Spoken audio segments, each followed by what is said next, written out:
बेटा कहाँ जा रही हो तू? अरे पापा तमें नहीं पता अपनो बीमो आगो नहीं। अरे बेटा कद आयो रे बीमो? अरे पापा तमें नहीं पता अपने कृषि मंत्री और मुख्यमंत्री जी ने राजस्थान का झुंझुनू से डालियो नहीं बीमो। अरे नियार बेटा, तो एक काम कर जे, जब तू बीमो हिड़ा बजा रही हो नहीं तो मार का आधा किलो सुपारी और 250 ग्राम जरदोब लिया जाए और वे छोरीन का जेब केला लिया जाए 8 किलो खान। ओ लियांगो।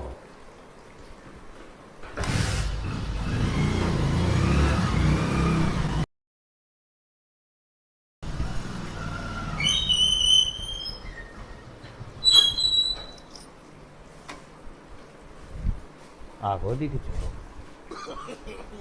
लो पापा है तुम्हारी सुपारी। और जरदो? अरे जरदो है मैं एक तो डलियो बीमो तुम्हारी सुपारी है, वो पेट्रोल का भी दूसरा से उधार लिया 50 रुपया। केला भी नहीं लाया छोटे? अरे कहीं भी नहीं आयो। मोह तो ऐसा लगे तो जब झुंझुन से तमें झुंझुनू ही पकड़ा दियो। हाँ।